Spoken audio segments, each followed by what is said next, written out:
A ANAC autorizava pilotos do avião que caiu no interior de São Paulo a não gravarem informações na caixa preta. Polícia desmoronou condomínio de luxo usado por traficantes do Rio de Janeiro para guardar drogas. ONU manifestou temor com situação na Venezuela, onde já aconteceram milhares de prisões de opositores do ditador Nicolás Maduro. Irã rejeita apelos para baixar as armas e insiste em atacar Israel para vingar morte de chefe do grupo Hamas. Presidente do Banco Central, Roberto Campos Neto, prometeu à Câmara dos Deputados que a instituição não vai desistir da luta contra a inflação. Varejo brasileiro faturou mais de R$ 1 trilhão no ano passado com a liderança das farmácias e atacarejos. 4 capitais brasileiras bateram recorde de frio nesta terça-feira. E um estudo revelou que os cavalos têm inteligência suficiente para planejar e criar estratégias. Agora no Jornal das 22.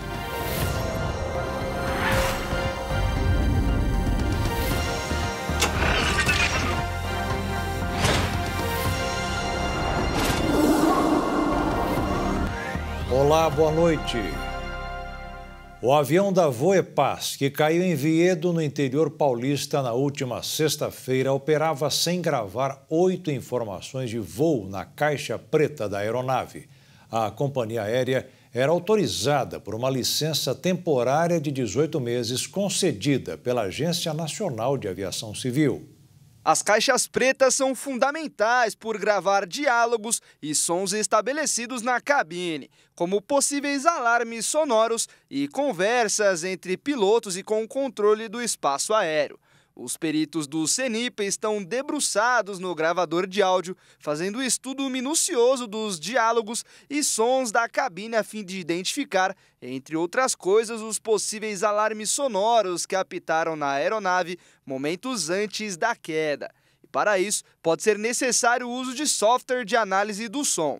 Neste momento, os investigadores do CENIPA estão num importante trabalho de extração e obtenção dessas importantes informações que entendemos que poderá reescrever e nos contar o que aconteceu neste trágico evento. Não existe ainda uma previsão de término dos trabalhos, porque em função da importância dessas informações, nós estamos priorizando a qualidade ao invés de celeridade. Tá? Então, iniciamos primeiro a tentativa de degravação dos gravos de voz e, na sequência, os gravos de dados. Durante as investigações, os peritos descobriram que o avião da Voepaz operava com autorização para deixar de gravar 8 informações de voo na caixa preta. Os parâmetros que o avião da Voepaz deixou de registrar na operação são frequências selecionadas em nave 1 e nave 2, pressão do freio, aplicação do pedal do freio direito e esquerdo, pressão hidráulica, posição do comando do compensador de arfagem na cabine, posição do comando do compensador de rolamento na cabine, posição do comando do compensador de direção na cabine e todas as forças de comando dos controles de voo da cabine, volante, coluna e pedais. A medida de não gravar as 8 informações de voo na caixa preta foi determinada a partir de um pedido da Voepaz. A companhia aérea era autorizada por uma licença temporária de 18 meses concedida pela Agência Nacional de Aviação Civil, a ANAC, aprovada em 1º de março de 2023. Em suas considerações no documento da ANAC, no parágrafo 2.3 diz: conforme apontado pela área técnica, do ponto de vista do impacto na segurança, a ausência de gravação desses parâmetros em si não afeta o desempenho da aeronave em termos de aeronavegabilidade e nem potencializa ou atenua qualquer efeito direto na segurança da operação, sendo classificado o risco como um C, aceitável. De acordo com as informações iniciais da Agência Nacional de Aviação Civil, a queda do voo 2883, que deixou 62 vítimas no interior de São Paulo, aconteceu dentro do período de vigência da isenção, que vale até setembro de 2024. Ou seja, a aeronave estava em situação regular. Os detentos no estado de São Paulo passaram a ter banho com água quente depois de um acordo com a Defensoria Pública. De acordo com o Tribunal de Justiça do Estado, a prática já acontecia em algumas unidades. Em outras, só água fria. O Estado vai ter 90 dias para apresentar um plano de trabalho e assumir o serviço. O descumprimento implicará numa multa diária de R$10 mil. A Defensoria Pública acompanhará semestralmente a execução das ações. Traficantes do Rio de Janeiro tinham um condomínio de luxo no Complexo da Maré, na zona norte da capital. Tinham porque a polícia foi lá e começou a destruir tudo. Ao todo, 40 imóveis, incluindo mansões, foram alvos da operação comandada por uma força-tarefa composta pelas polícias civil e militar do Rio de Janeiro, junto da Secretaria Municipal de Ordem Pública e o Ministério Público do Rio. Segundo as investigações da Delegacia de Repressão a Entorpecentes, criminosos da região construíram cerca de 300 casas e apartamentos de forma ilegal para lavar o capital acumulado com o comércio de drogas na comunidade. Um dos imóveis que mais chamou a atenção dos agentes foi um quadriplex de luxo localizado às margens da Avenida Brasil. Dentro da mansão, policiais encontraram uma piscina com cascata e uma banheira de hidromassagem, além de detalhes da casa com acabamento em mármore. Engenheiros da prefeitura estimam que a derrubada desse imóvel deve gerar um prejuízo milionário para os criminosos. A CEOP não tem prazo para derrubar tudo e, devido ao difícil acesso das máquinas ao local, a demolição está sendo feita de forma manual, com marretas, andar por andar e de cima para baixo. No sul do país começou a Operação Lupin. A Polícia Federal, com apoio da Receita Federal, tentam combater o tráfico internacional de drogas nos portos brasileiros. Com mais de 150 policiais federais e 6 auditores fiscais da Receita Federal, foram cumpridos 27 mandados de busca e apreensão e 12 mandados de prisão em 12 cidades no estado de Santa Catarina, Paraná e São Paulo. Além dos mandados, a Justiça decretou a arrecadação e o sequestro de bens, que inclui 68 veículos, 6 imóveis e bloqueio de mais de 30 contas bancárias de integrantes da organização. Durante as investigações, descobriu-se que, para traficar drogas, a organização criminosa atuava desde a cooptação de funcionários dos portos até a criação de empresas de logísticas e de carregamentos de transportes de containers. A PF identificou que parte dos entorpecentes que eram trazidos da Bolívia embarcavam a bordo de navios que vinham com um destino de países da África e da Europa. A outra parte era pulverizada no Brasil, abastecendo facções criminosas do tráfico para comercialização interna. Ao longo das investigações, foram realizadas 22 apreensões de cocaína, totalizando aproximadamente 6 toneladas, além da prisão em flagrante de 16 pessoas. Os investigados, na medida de suas participações, poderão responder pelo crime de tráfico de drogas e de associação para o tráfico, com penas culminadas que podem chegar a 30 anos de prisão. Nos últimos 12 meses, o Brasil registrou quase 4.700 tentativas de golpes por hora, realizadas por meio de aplicativos de mensagens ou ligações telefônicas. Um dos golpes mais comuns é o da confirmação de compra ou a falsa central de atendimento através do 0800.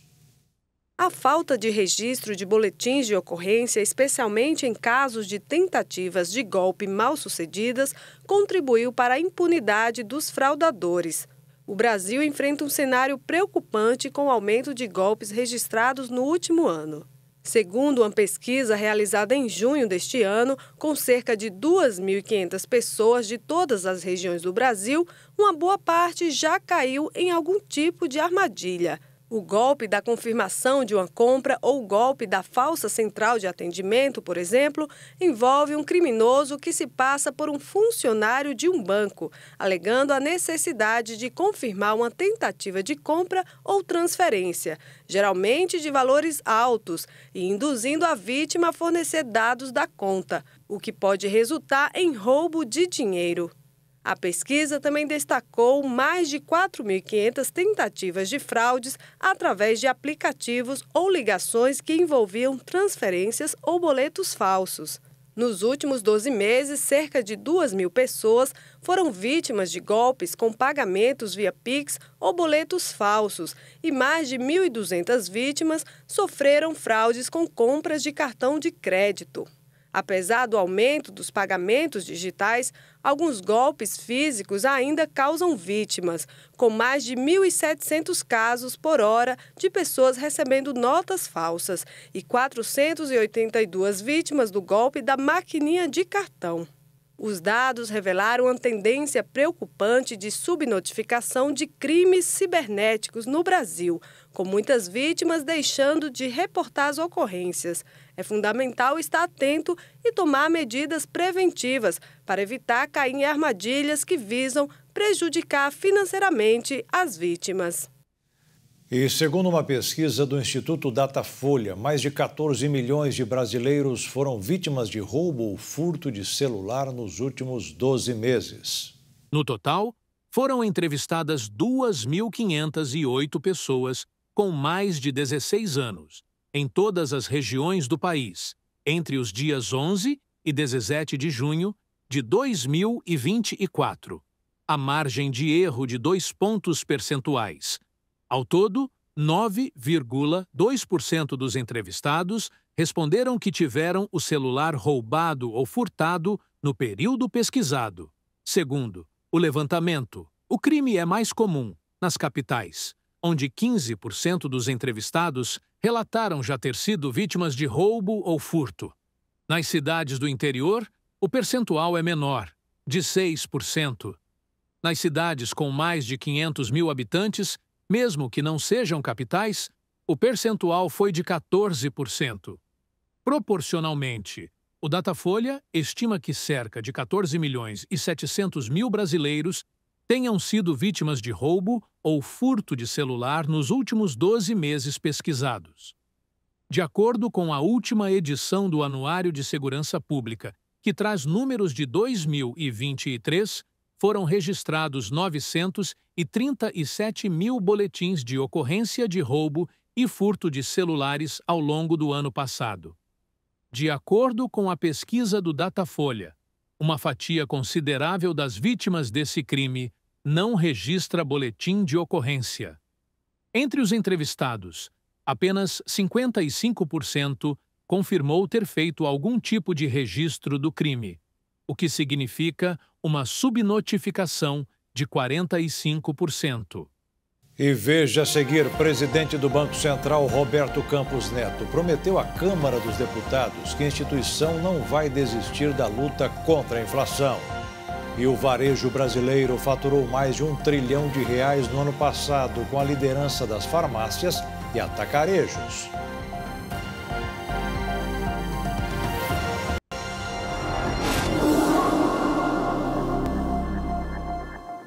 O presidente do Banco Central, Roberto Campos Neto, reafirmou o compromisso da instituição com o combate à inflação. Durante a audiência na Câmara dos Deputados, ele também ressaltou que as atitudes do BC têm um caráter técnico, preservando a sua independência.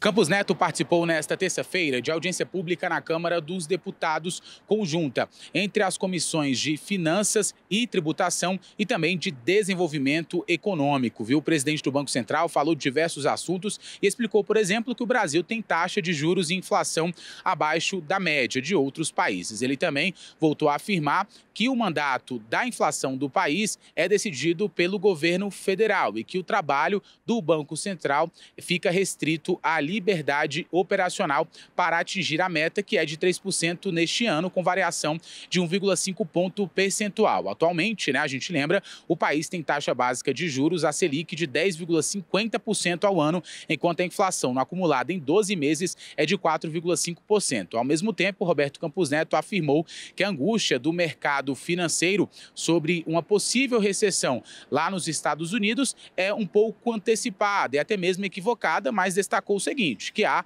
elementos estruturais vinculados à eleição americana que podem justamente gerar pressão inflacionária por lá. Segundo ele, então, a turbulência nos mercados pode estar relacionada a fatores estruturais para uma inflação mais alta no país, nos Estados Unidos nesse caso, como as políticas propostas pelos candidatos à presidência americana, a atual vice-presidente Kamala Harris e o ex-presidente Donald Trump. Na sequência, o presidente do BC também destacou ali a importância da autonomia, da instituição e repetiu que as pessoas vão perceber ao longo do tempo que o órgão é técnico. No mercado financeiro, portanto, há um temor de que o BC seja mais leniente com o combate à inflação quando a maioria da diretoria for formada por diretores indicados pelo presidente Lula. Campos Neto deixa o BC no fim deste ano. A expectativa majoritária é de que Lula indique o diretor de política monetária, o ex-número 2 do Ministério da Fazenda, Gabriel Galípolo, para liderar a autarquia.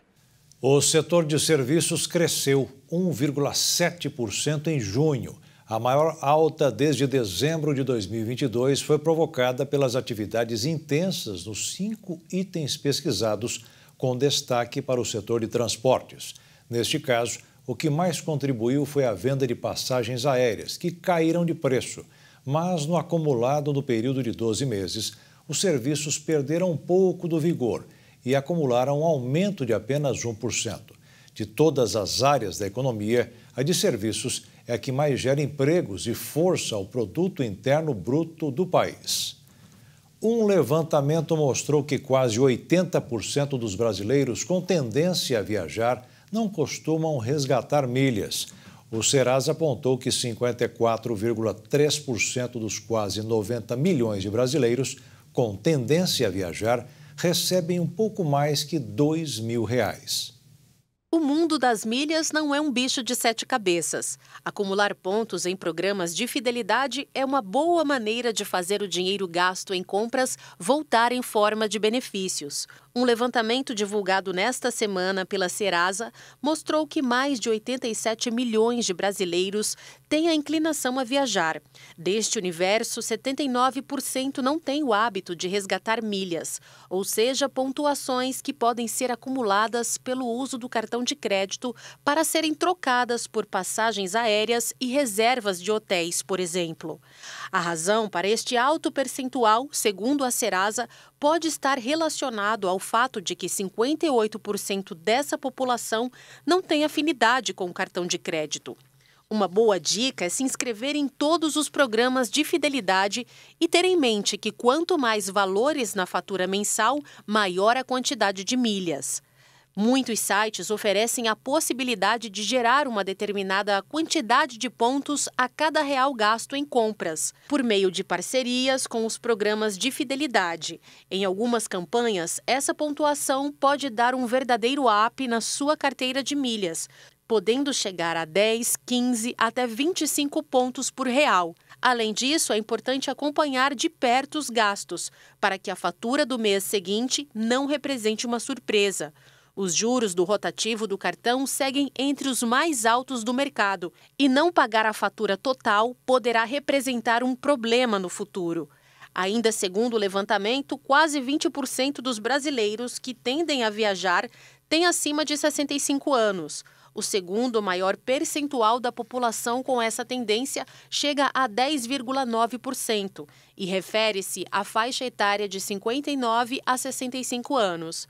Enquanto isso, apenas 6% das pessoas com tendência a viajar têm idade entre 18 e 23 anos. Cada programa de fidelidade tem suas regras próprias, então é fundamental entender como funciona antes de fazer a contratação. De toda maneira, esse benefício surgiu como uma forma de incentivar o uso do cartão de crédito e de fidelizar os clientes das instituições financeiras. Hoje foi divulgado mais um dado mostrando que a situação da economia dos Estados Unidos não está no rumo da recessão, motivo que poderá resultar na queda dos juros americanos na reunião de setembro. E como fica tudo no campo das apostas, o dólar voltou a cair hoje, 0,84%, e fechou o dia cotado em R$ 5,45 na venda. e a Bolsa de Valores subiu quase 1%, aos 132.397 pontos. A Câmara dos Deputados aprovou hoje o texto base do segundo projeto de regulamentação da reforma tributária. A proposta trata as regras sobre o comitê gestor que administrará o IBS, o Imposto sobre Bens e Serviços de competência estadual e municipal. O tributo foi criado pela reforma para substituir os atuais ISS e ICMS. Amanhã, os parlamentares deverão votar os destaques das mudanças feitas no texto, como a que incluiu a cobrança de imposto sobre a herança da Previdência Privada complementar que o governo descartou anteriormente. O governo pretende ampliar a tarifa social na cobrança da tarifa de energia elétrica e quem consome mais deverá pagar mais. A previsão é que o projeto chegue ao Congresso até setembro.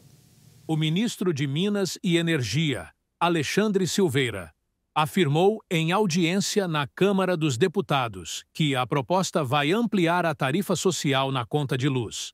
Segundo ele, são 4 as diretrizes para o projeto de lei: a ampliação da faixa de consumo elegível para a tarifa social na conta de luz, de 50 para 80 kW, a abertura do mercado para médios e pequenos consumidores, a alocação mais justa dos encargos setoriais e a correção da distribuição dos subsídios nas tarifas de energia, que devem onerar quem consome mais.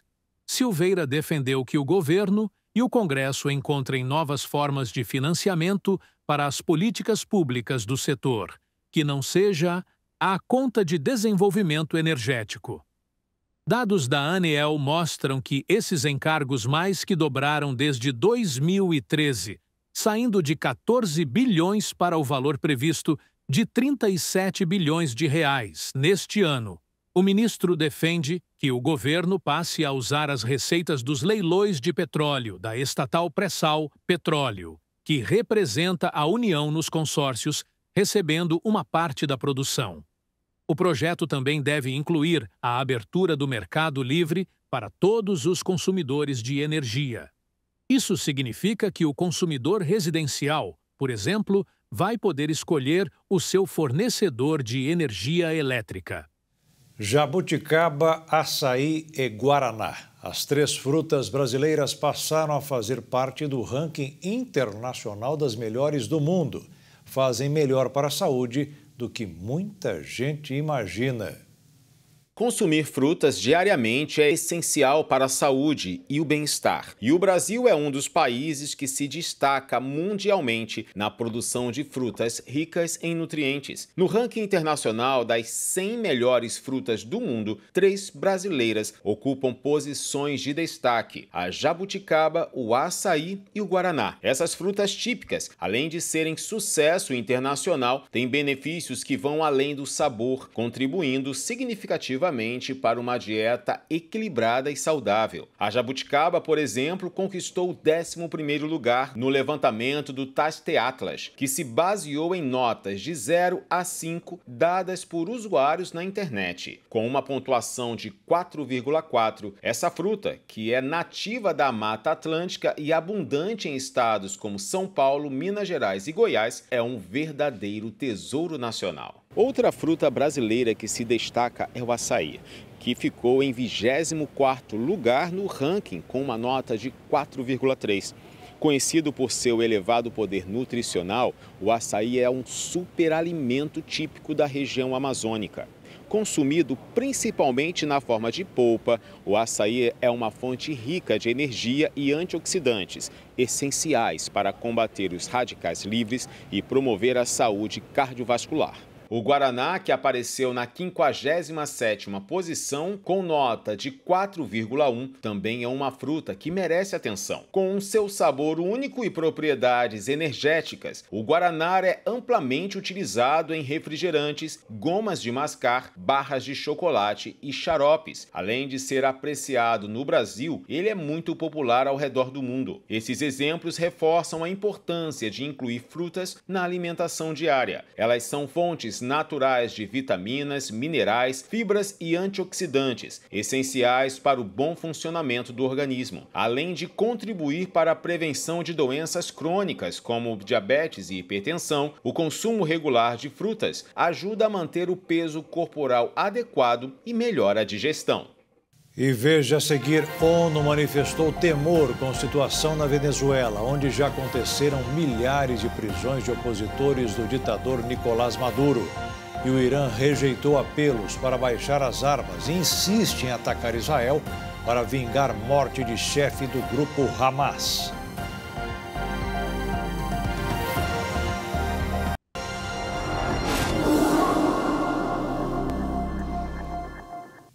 O que gerou um movimento acima do esperado na economia brasileira foi o varejo. O resultado apresentado sobre o ano passado inteiro foi de um faturamento de mais de R$1 trilhão, um dos maiores da história recente.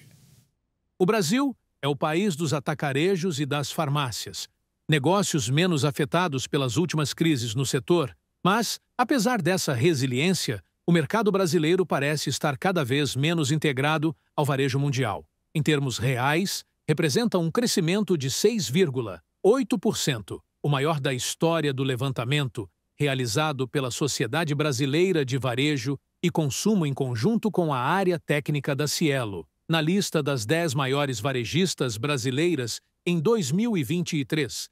Apenas 2 empresas eram controladas pelo capital estrangeiro, o grupo francês Carrefour e o chileno Cencosud. As varejistas líderes foram avançando na última década, mas quem acelerou mesmo o ritmo foram as redes regionais, especialmente de alimentos, focadas nos mercadinhos de bairro e nos atacados de baixo preço. As 300 companhias formam a nata do setor no país, com vendas brutas de mais de R$1 trilhão no ano passado. O estudo mostra ainda que o varejo alimentar representou quase 53% do faturamento bruto das 300 principais empresas no ano passado. Nos últimos 8 anos, o número de lojas de atacarejo multiplicou por 6, chegando a mais de 1.500 lojas. Já as farmácias e perfumarias responderam por mais de 13%.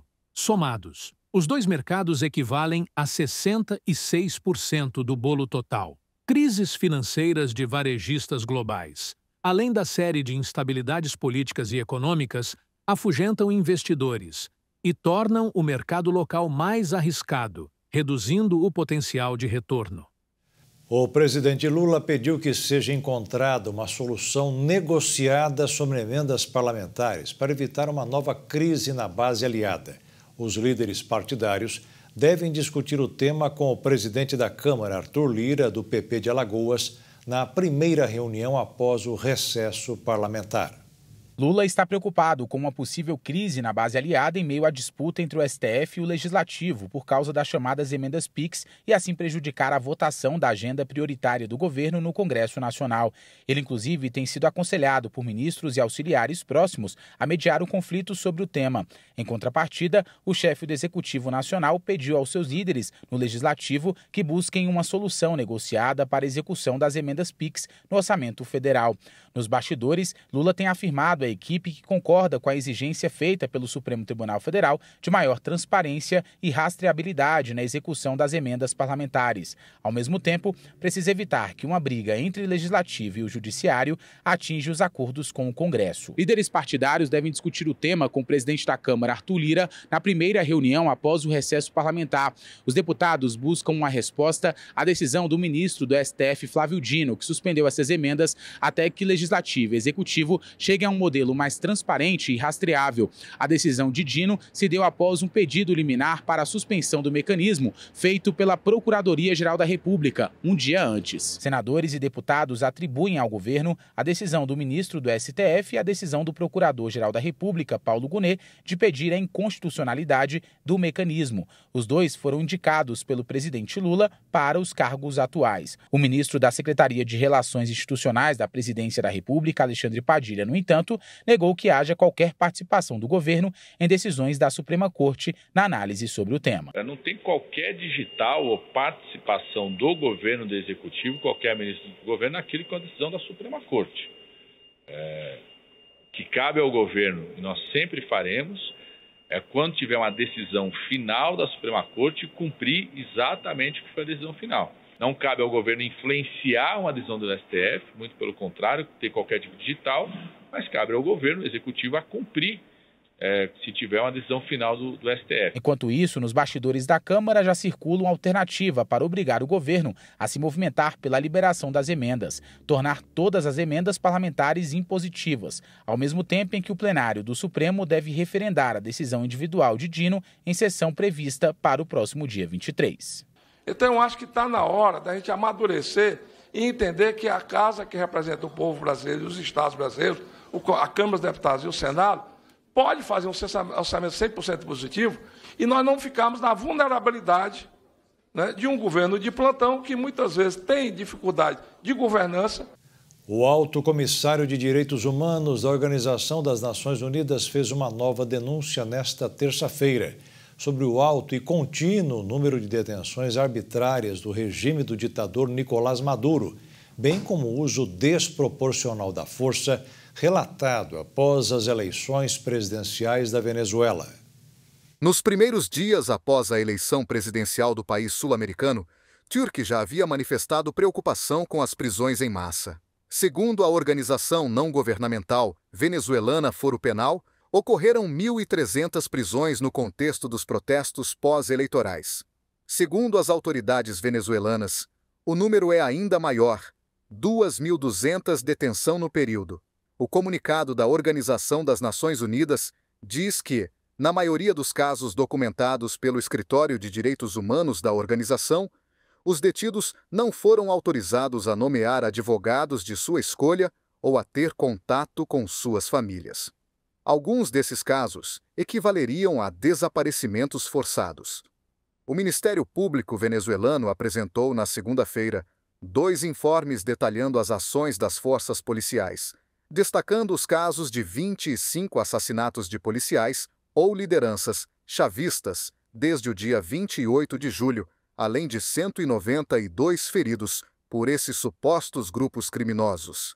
Desde que o Conselho Nacional Eleitoral da Venezuela anunciou a vitória do presidente Nicolás Maduro na eleição do dia 28 de julho, sem apresentar os dados detalhados da votação por urna, protestos foram registrados em várias partes do país e denúncias de fraude têm questionado a reeleição de Maduro dentro e fora da Venezuela.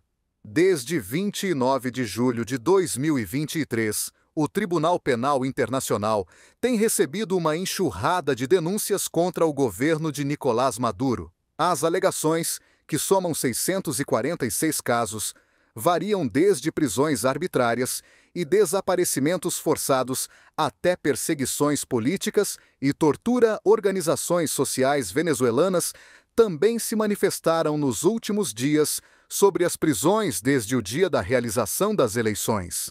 A Frente Democrática Popular, que reúne 9 organizações, entre elas o Partido Comunista da Venezuela, divulgou o comunicado ontem, condenando a repressão policial e militar dos últimos dias. De acordo com Tarek, 5 pessoas foram presas acusadas de participar do homicídio, um crime de ódio baseado no ataque e na tentativa de exterminar pessoas devido à sua orientação política. A ONU anunciou hoje que vai divulgar um relatório confidencial sobre as eleições na Venezuela. Um documento provisório produzido por técnicos da organização foi entregue ao secretário-geral Antônio Guterres. Segundo o órgão, o relatório também foi compartilhado com o Conselho Nacional Eleitoral do país. A Organização das Nações Unidas ainda não deu detalhes sobre o documento. O Irã rejeitou um apelo internacional para evitar retaliação a Israel. A França, a Alemanha e Reino Unido emitiram uma declaração conjunta, afirmando que uma retaliação pelo assassinato do líder político do Hamas só ameaçaria as negociações por um cessar-fogo em Gaza. O porta-voz do Ministério iraniano, Nasser Kanaani, afirmou que os pedidos feitos por França, Alemanha e Reino Unido carecem de lógica política e são totalmente contrários aos princípios e regras do direito internacional. O grupo extremista palestino está em guerra com Israel na faixa de Gaza desde outubro de 2023. O Irã é aliado do Hamas, assim como do grupo xiita libanês Hezbollah. Teherã acusa Tel Aviv de estar por trás do assassinato de Haniyeh, mas o governo israelense não assumiu a responsabilidade. O Ministério das Relações Exteriores do Irã rejeitou nesta terça-feira o apelo da comunidade internacional para evitar ataques a Israel e uma consequente escalada das tensões na região. Os Estados Unidos já alertaram que estão se preparando para um conjunto significativo de ataques iranianos ainda nesta semana e aumentaram sua presença militar no Oriente Médio para ajudar a defender Israel. O Conselho de Segurança da Casa Branca afirmou que ainda não está claro se ou em qual escala aliados do Irã, como a milícia libanesa Hezbollah, participarão da ofensiva contra o território israelense. O porta-voz militar Daniel Hagari, do exército israelense, disse estar levando as declarações do Irã a sério e estão preparados no auge da prontidão no ataque e na defesa, e agirão de acordo com as diretrizes do governo. O grupo terrorista palestino, porém, alertou que quaisquer tratativas devem ser retomadas exatamente de onde tinham parado, rejeitando novas rodadas de negociações. Depois de mais de 2 anos que a Rússia atacou a Ucrânia, o país do leste europeu, os ucranianos conseguiram retomar uma parte do território que tinha sido ocupado por Moscou. As forças russas contra-atacaram as tropas ucranianas nesta terça-feira com mísseis, drones e ataques aéreos em ações que, segundo um comandante sênior, interromperam o avanço da Ucrânia após o maior ataque ao território soberano russo desde o início da guerra. Soldados ucranianos romperam a fronteira russa há uma semana em um ataque surpresa que, de acordo com o presidente russo Vladimir Putin, tinha como objetivo melhorar a posição de negociação de Kiev antes de possíveis conversações e desacelerar o avanço das forças russas ao longo do fronte. A Ucrânia conquistou uma fatia do território russo, ilustrando a fraqueza das defesas da fronteira russa e levando Moscou a retirar pelo menos 200 mil pessoas, enquanto enviava reservas às pressas e impunha um bloqueio de segurança. Os blogueiros de guerra russos relataram intensas batalhas no fronte de Kursk, enquanto as forças ucranianas tentavam expandir seu controle, embora tenham dito que a Rússia estava levando soldados e armamento pesado e que havia repelido muitos dos ataques ucranianos. O Ministério da Defesa da Rússia publicou imagens de bombardeiros Sukhoi Su-34, atacando o que disse serem tropas ucranianas na região da fronteira de Kursk e de infantaria, invadindo posições ucranianas. A Ucrânia, no entanto, afirmou que controlava 1.000 quilômetros quadrados da Rússia, mais do que o dobro do que os números fornecidos por Smirnov indicam. Cresceu o número de mortes violentas de jovens no Brasil. Mais de 15 mil crianças e adolescentes foram assassinados nos últimos 3 anos. A cada 7 minutos, a violência mata uma criança ou adolescente no mundo, de acordo com a Unicef. No Brasil, esse número já ultrapassou 15 mil nos últimos 3 anos. O levantamento apontou que foram 13 mortes por dia, em média. Nesse mesmo período, mais de 165 mil meninos e meninas também foram vítimas de violência sexual. Os dados foram revelados hoje no relatório lançado pela Unicef e pelo Fórum Brasileiro de Segurança Pública. Dessas mortes, 2.427 foram causadas por intervenções policiais, ou seja, o equivalente a 16,5%. A faixa etária das vítimas é de 0 a 19 anos de idade. Os estados do Amapá, Bahia, Rio de Janeiro, São Paulo, Mato Grosso e Amazonas foram os estados que apresentaram maior taxa de letalidade policial. Grande parte jovens pretos de 15 a 19 anos. Já os números de estupros contra crianças e adolescentes continuam crescendo. Só no ano passado foram registrados mais de 63 mil casos de abusos sexuais. Na maioria das vezes, o crime acontece no ambiente familiar, assim como a violência infantil, que está associada a maus-tratos e a violência doméstica. Segundo a Unicef, o objetivo da pesquisa foi identificar a dinâmica da violência contra cada grupo e motivar a discussão na busca pelo fim da agressão. E veja a seguir, 4 capitais brasileiras bateram recorde de frio nesta terça-feira. E um estudo revelou que os cavalos têm inteligência suficiente para planejar e criar estratégias.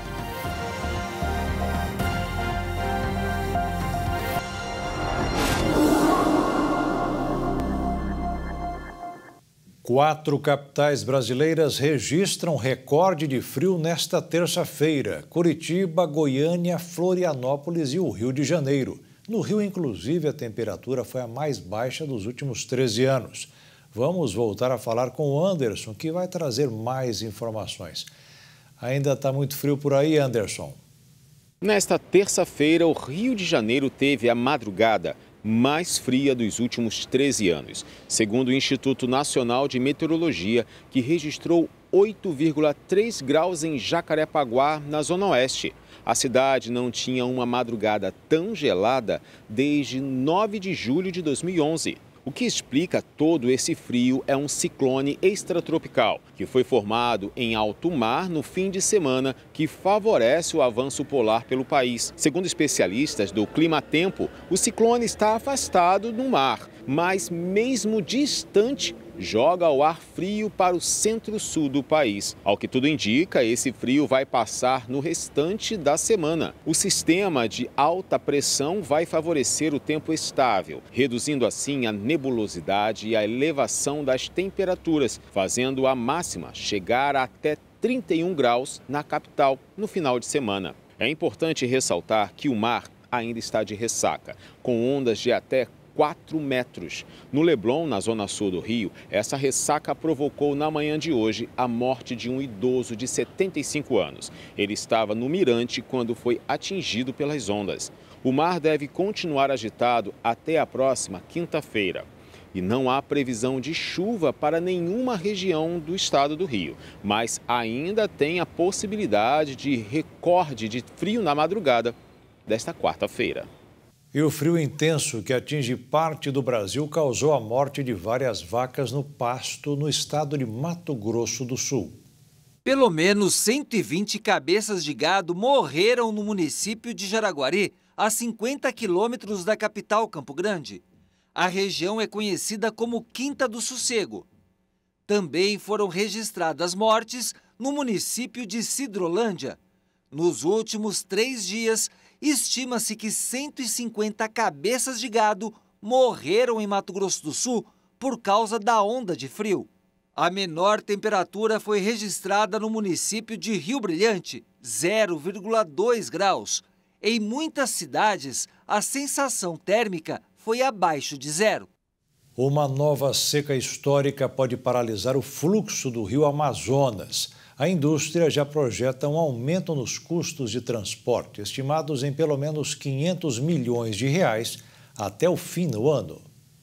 Atualmente, os níveis dos rios na região de Manaus estão abaixo dos registrados no mesmo período do ano passado, quando a estiagem alcançou níveis consideráveis, sendo a terceira maior da história.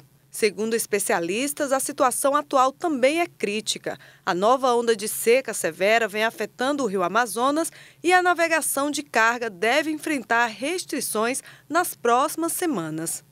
A rota que liga Manaus ao Nordeste e ao Sul do Brasil é de grande importância, pois cerca de 47% do volume total de cargas no país passa por esse trajeto. E 80% da carga que transita pelo polo industrial da capital amazonense também utiliza o transporte aquaviário. Diante desse cenário, a indústria está se preparando para que a passagem de navios pelo rio possa ser interrompida por um período mínimo de 60 dias, entre setembro e outubro, como foi no ano passado. As empresas da região já estão implementando os seus planos de contingência. Um deles envolve a criação de terminais portuários temporários no rio Amazonas, especialmente na área de Itacoatiara, onde estão sendo preparadas passarelas flutuantes para lidar com a situação. Com as restrições no rio, as empresas de navegação já começaram a aplicar as chamadas taxas de seca deste ano, que são encargos adicionais para cobrir os custos gerados pela crise. A previsão é que o gasto logístico adicional seja de 500 milhões de reais. Porém, esse valor pode aumentar dependendo da crise. No ano passado, o montante chegou a 1,4 bilhão de reais. A estrutura do terminal provisório deverá entrar em operação na segunda quinzena de setembro, quando o tráfego no rio Amazonas deverá ser interrompido. E está surgindo um novo El Niño. Cientistas descobriram um novo padrão climático parecido com o fenômeno que começa perto da Nova Zelândia e da Austrália. O conhecido El Niño aquece as águas superficiais do Oceano Pacífico próximas da costa da América do Sul e afeta o clima em todo o planeta. Ele está associado ao aumento da temperatura global, com secas severas em algumas regiões e chuvas intensas em outras.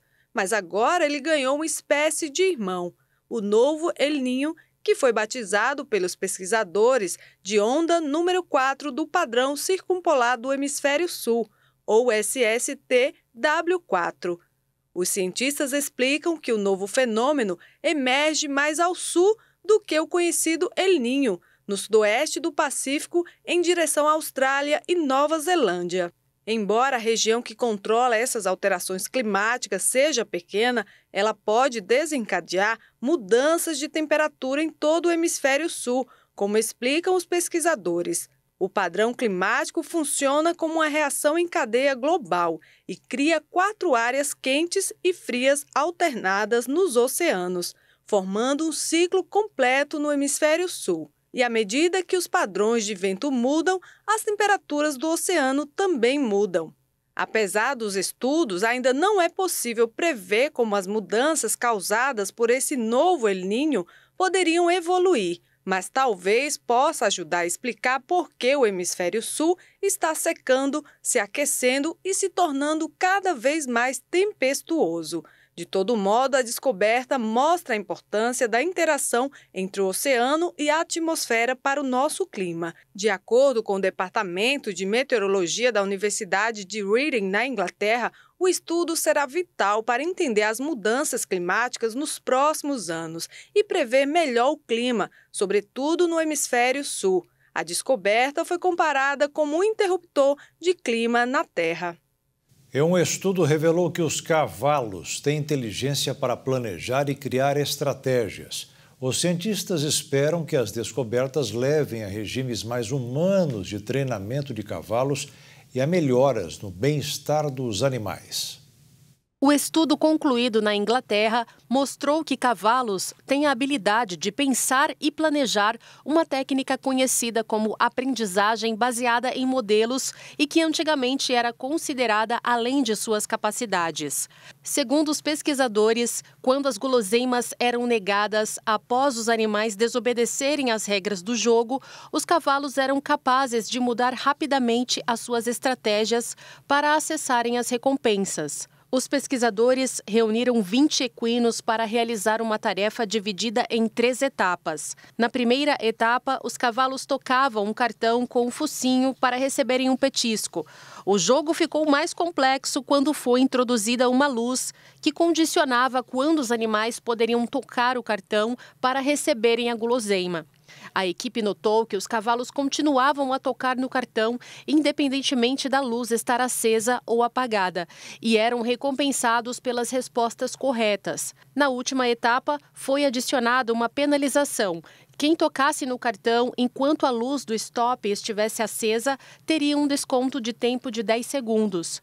Mas em vez de tocarem indiscriminadamente no cartão, a equipe observou um ajuste rápido no comportamento dos cavalos depois que foi introduzida uma penalidade por erros. Todos eles aprenderam rapidamente a se adaptar às novas regras para evitar a pena. Os pesquisadores acreditam que essa rapidez em adaptação indica que os cavalos compreenderam a regra desde que ela foi introduzida, mas que não tinham motivos para segui-la, já que não tinham consequências em desobedecê-la. Na visão dos cientistas, isso sugere que os cavalos compreenderam as regras do jogo o tempo todo, mas tinham encontrado uma forma de jogar na segunda fase que não exigia muita atenção.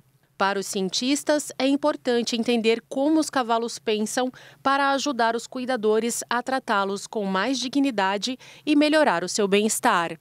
E o Jornal das 22 termina aqui. Uma boa noite para você e até amanhã. Fique na paz. Tchau.